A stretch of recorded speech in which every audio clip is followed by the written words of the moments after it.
So guys பெரிய எக்ஸ்க்ளூசிவ்லாம் கிடையாதுன்னு எந்த கார்லேயும் வந்துலாம் இறங்க போகிறதில்ல.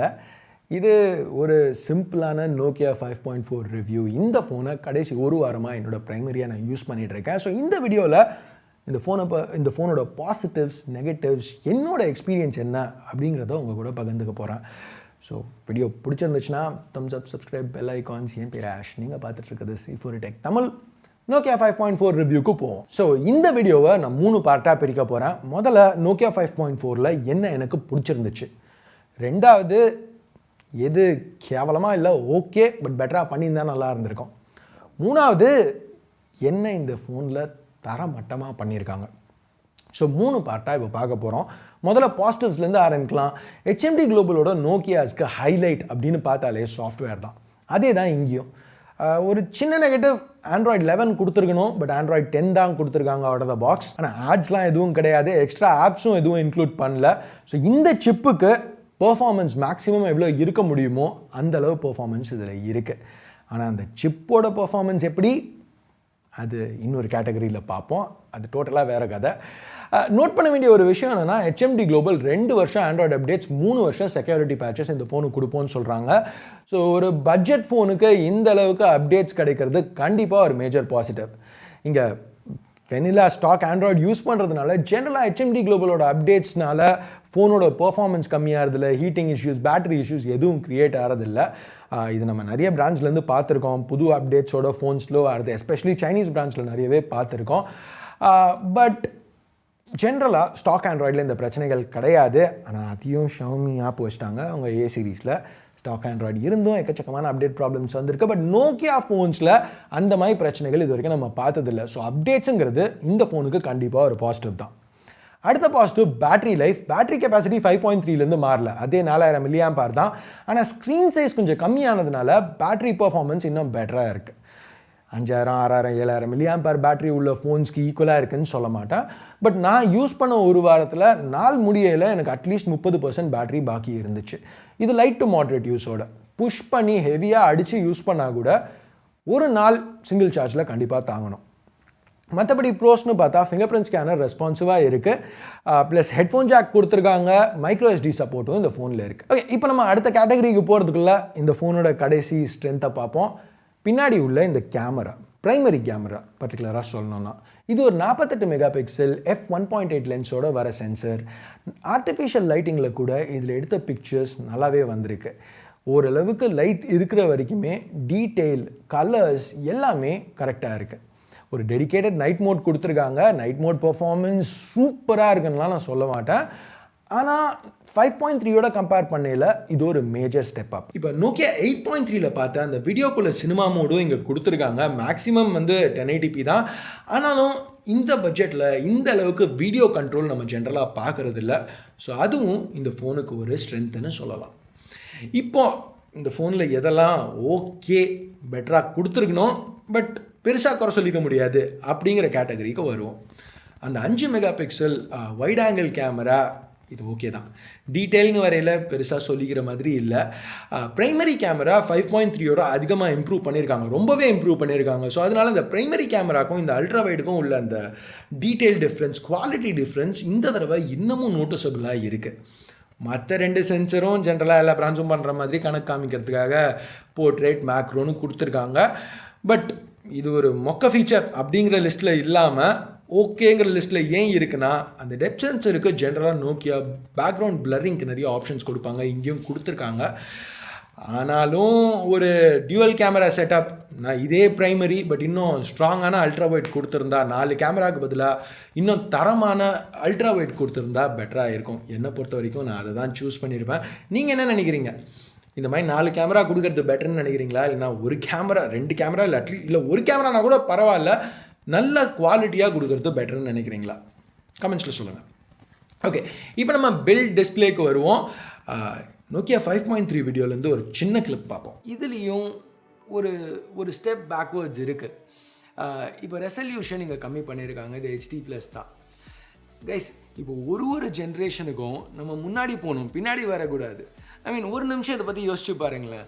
நோக்கியா 5.1ல் full HD display, 6000 series aluminium frame, aluminium back, Gorilla glass front. Nokia 5.1 ப்ளஸில் டிஸ்பிளே போச்சு, ஹெச்டி ப்ளஸ் தான், ஃப்ரேம் போச்சு, பிளாஸ்டிக் ஃப்ரேம் தான். ஆனால் at least Gorilla glass front and பேக்கில் கொடுத்தாங்க. இப்போ நோக்கியா 5.3ல ஸ்க்ரீன் ரெசல்யூஷன் காலி, ஹெச்டி ப்ளஸ், ஃப்ரேம் காலி, பிளாஸ்டிக், முன்னாடியும் பிளாஸ்டிக், பின்னாடியும் பிளாஸ்டிக். முன்னாடி என்ன ப்ரொடக்ஷன் யூஸ் பண்ணியிருக்கோன்னு சொல்லலை. எல்லாமே நம்ம பின்னாடி போய்கிட்டே இருக்கோம் ஒரு ஃபோன் லான்ச்லேயும். அதே தான் இங்கேயும் கண்டினியூ ஆகுது. இந்த தடவை HD plus screen, plastic frame, plastic back, protection எதுவும் மென்ஷன் பண்ணல. ஆனால் அந்த ஸ்க்ரீன் சைஸ் இன்னும் கம்மியாக இருக்குது. பர்சனலாக என்ன கேட்டிங்கன்னா 5.4ல் ஸ்க்ரீன் சைஸ் ஆனதுனால இன்னும் ஈஸியாக கையில் பிடிச்சி யூஸ் பண்ணுற மாதிரி இருக்குது. லென்த்து, வித் ரெண்டுமே இங்கே கம்மி ஆகிருக்கு. திக்னஸ், வெயிட் ஏறக்குறைய அதே தான் இருக்குது. ஸோ எர்கனாமிக்ஸ் அப்படின்னு வரையில் கொஞ்சம் பெட்டராக இருக்குது. ஆனால் 6.55 இன்ச்சஸ்லேருந்து 6.39 இன்ச்சஸ்க்கு ஸ்க்ரீன் சைஸ் மாறினது. ஆஸ்பெக்ட் ரேஷியோ 20/9லேருந்து 19.5/9க்கு போயிருக்கு. பட் ஆனாலும் அந்த ஸ்க்ரீன் சைஸ் கம்மியானது சில பேருக்கு கண்டிப்பாக நெகட்டிவாக தான் படும். அடுத்து பில்டுன்னு வரையில் இதை கொஞ்சம் க்ளோஸாக பார்ப்போம். Primary microphone, type C port, speaker பாட்டமில் இருக்குது. ஸ்பீக்கர் ரொம்ப லவுடாலாம் இல்லை, ஆவரேஜான ஸ்பீக்கர் தான். பவர், வால்யூம் பட்டன்ஸ் ரைட்டில் கொடுத்துருக்காங்க. இது நல்லா கிளிக்கியாக, டாக்டைலாக இருக்குது. எதுவும் குவாலிட்டியில் காம்ப்ரமைஸ் பண்ண மாதிரி இல்லை. டாப்பில் செகண்டரி மைக், ஹெட்ஃபோன் ஜாக் இருக்குது. ஹெட்ஃபோன் ஜாக்லேருந்து வர அவுட்புட் க்ளீனாக இருந்தது. லெஃப்டில் ஒரு டியூவல் சிம் ட்ரே, இதில் டெடிகேட்டட் மைக்ரோ எஸ்டி சப்போர்ட் கொடுத்துருக்காங்க. அது போக ஒரு டெடிகேட்டட் கூகுள் அசிஸ்டன்ட் பட்டன் இருக்குது. இதை ரீமேப் பண்ண முடியாதுங்கிறது ஒரு சின்ன வருத்தம்னு சொல்லலாம். இங்கே நீங்கள் நோட் பண்ண வேண்டிய ஒரு விஷயம் என்னென்னா, சோனியோட அந்த எக்ஸ்ட்ரா கீ மாதிரி இது ரொம்ப ஈஸியாக ப்ரெஸ் ஆகலை. ஆக்சிடென்டல் ப்ரெஸ்ஸஸ் எனக்கு அவ்வளோவா பெருசாக எதுவும் ஆகலை இந்த ஃபோனை நான் யூஸ் பண்ணல. இப்போது கடைசி ஓகே ஃபீச்சர் என்ன அப்படின்னு பார்த்தீங்கன்னா பெர்ஃபார்மன்ஸ். ஸ்டாக் ஆண்ட்ராய்டு இருக்கிறதுனால பெர்ஃபார்மன்ஸ் இந்த சிப்லேருந்து மேக்ஸிமம் எவ்வளோ எடுக்க முடியுமோ இந்த ஃபோனில் எடுக்கிறாங்க, நான் இல்லைன்னு சொல்லலை. பட் ஆனாலும் 70% டைம்ஸ் ஓகே பெர்ஃபார்மன்ஸ் ஸ்மூத்தாக தான் இருந்துச்சு. பட் மற்ற 30% டைம் இந்த ஃபோனை யூஸ் பண்ணல ஓரளவுக்கு ஸ்டட்டரிங் இருந்தது. ஸோ அதனால இந்த ஃபோனோட யூசர் எக்ஸ்பீரியன்ஸே மொக்கையாக இருக்குது. கண்டிப்பாக இந்த ஃபோனை எடுக்கிறதுக்கே எனக்கு கடுப்பாக இருந்துச்சுன்னு சொல்ல மாட்டேன். பட் அதே சமயத்தில் பெர்ஃபார்மன்ஸை ஸ்மூத்னு சொல்கிற அளவுக்கு இல்லை. இது காரணம் என்னென்னா, இப்போ தான் நம்ம இருக்கிறதுலையே கேவலமாக என்ன பண்ணியிருக்காங்கங்கிற பாயிண்ட்டுக்கு வரோம்.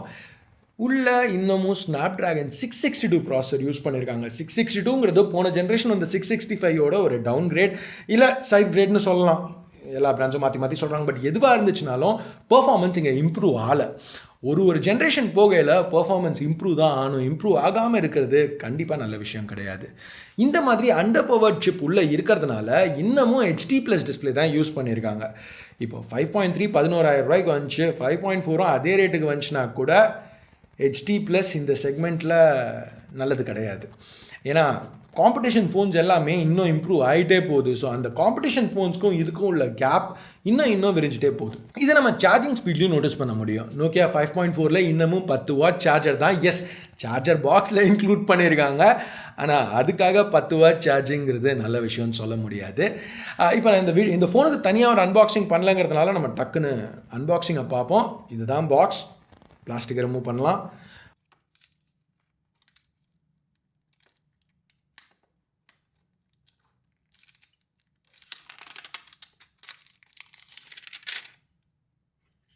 பாக்ஸ் கண்டென்ட்ஸ்னு பார்த்தா எக்கச்சக்கமான லீஃப்லெட்ஸ் இருக்குது. ஒரு sim tool, type C cable, அப்புறம் அந்த 10 வாட் சார்ஜர். ஸோ இந்த நோக்கியா 5.4 ஒரு மட்டமான ஃபோனா, யாருமே இதை வாங்கக்கூடாதா அப்படின்னு கேட்டிங்கன்னா இல்லை.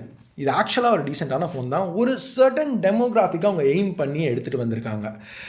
இதில் ஆட்ஸ் கிடையாது, ப்ளோட்வேர் கிடையாது. ப்ளஸ் சைனீஸ் ஃபோன்ஸில் செக்யூரிட்டி இஷ்யூஸ் இருக்குதுன்னு நினைக்கிறவங்களுக்கு இது கண்டிப்பாக ஒரு சாலிடான ஆப்ஷன் தான். அது மட்டும் இல்லாமல் HMD குளோபலோட அப்டேட் ட்ராக் ரெக்கார்ட் ரொம்பவே நல்லா இருக்குது. இது வரைக்கும் எல்லா ஃபோன்ஸ்க்குமே கரெக்டாக அப்டேட் கொடுத்துருக்காங்க, பிரச்சனை இல்லாமல் அப்டேட்ஸ் கொடுத்துருக்காங்க. ஸோ அதெல்லாமே முக்கியம்னு நினைக்கிறவங்களுக்கு இந்த 5.4 ஒரு டீசெண்டான செகண்டரி ஃபோனுன்னு சொல்லலாம். அட்லீஸ்ட் ஏசஸ் அவங்க ZenFone Max Pro சீரீஸை திருப்பி எடுத்துகிட்டு வர வரைக்கும்.